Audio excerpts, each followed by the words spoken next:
first city that I hosted the first event was in San Diego. And it was really important to do that in San Diego because they launched the world's largest IoT, IoT stands for the Internet of Things, platform in the entire world.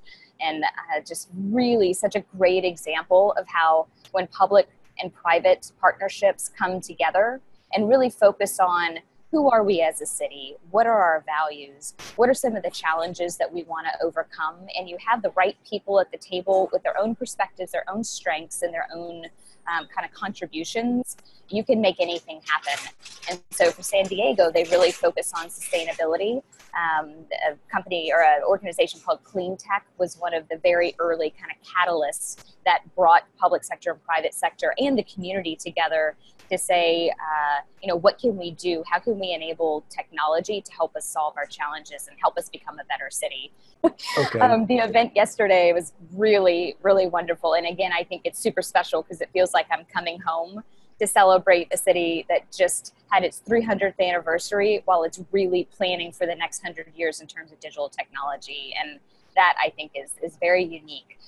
So we had council member at large, Jason Williams. It was really fascinating and very, very committed to seeing the city move forward in this process. The CIO for the city of New Orleans, the Chief Innovation Officer, Kim LeGroux, who is just fantastic. The city is so lucky to have her.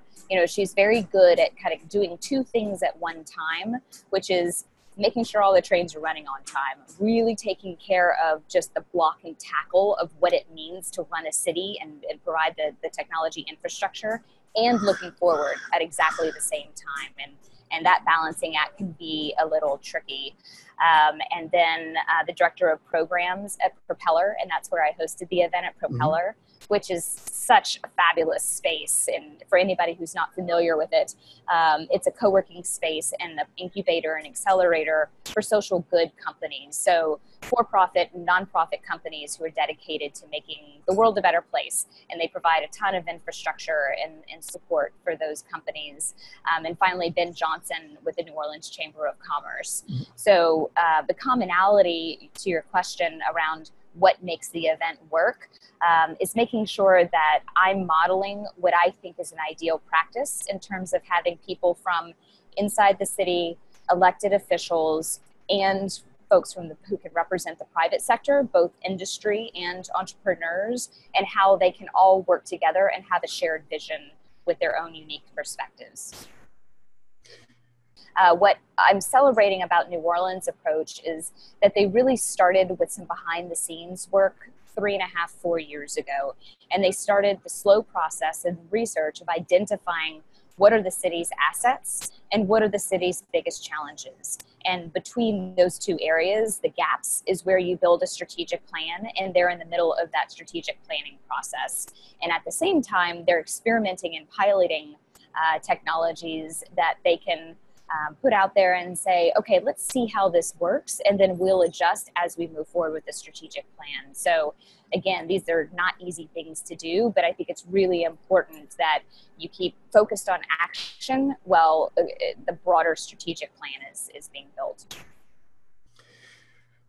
So what have you found in terms of comparing the different cities and their use of technology, their relationship to the private public sector, the integration of that? What have you found as being the really driving force in the cities that really are difference makers? Yeah, that's an excellent question. And most people don't think to ask that question, but I think it's almost the most important one. So when you start searching the internet around smart cities, you see a lot of headlines around autonomous vehicles and some of the cool technology like drones and augmented reality and very cool technology. That is a really important part of this conversation. But what you don't see, because it's not quite as flashy of a headline, is stuff around the foundation of a smart city. So the foundation of the smart city is made up of two different things. Number one is a really strong internet foundation. So this is all around mobile broadband and fiber. And then the second part of it is modernizing the utility grid. So when you get down to it, it's all about connectivity and power.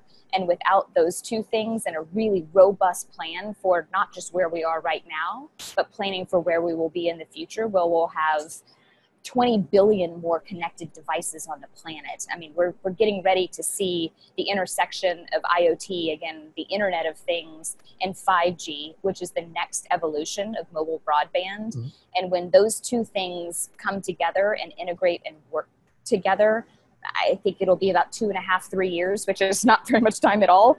Right. The cities who are prepared for that are the cities who will really, really win. And I always borrow the phrase from my friend Bob Bennett, who's the Chief Innovation Officer at Kansas City. And he says, the cities who get it will be a part of the future, and the cities who aren't quite there yet will be a part of the digital West Belt.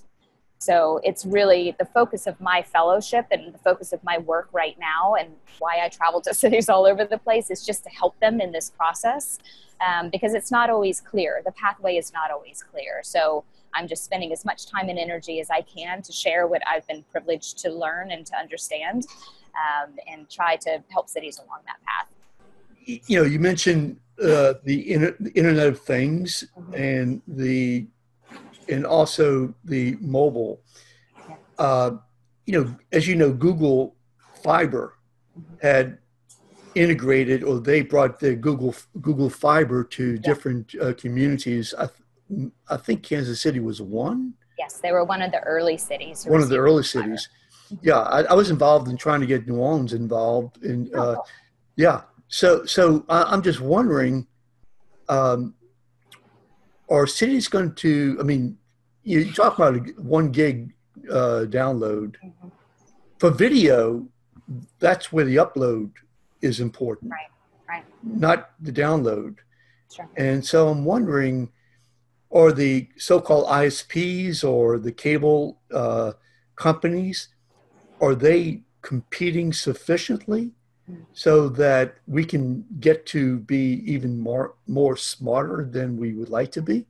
Well, you just hit the nail on the head. So a lot of the work around smart cities is making sure that internally the regulations and the policies are ready to help those companies compete.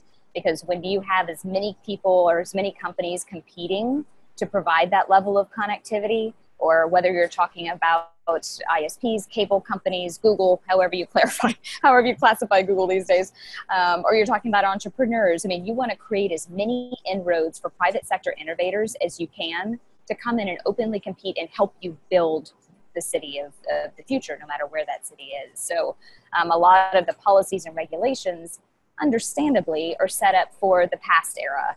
You know, a lot of them are really old and antiquated, and they can't keep pace with technology. So it's a really critical step for cities to look internally and say, all right, what policies no longer apply to the digital age that we're living in? And with technology that doesn't even exist yet, how do we anticipate that? And how do we provide the protections that we need for our residents and our visitors, and make sure that the city is taken care of, and at the same time inviting the best and brightest to come in and create innovation within the city.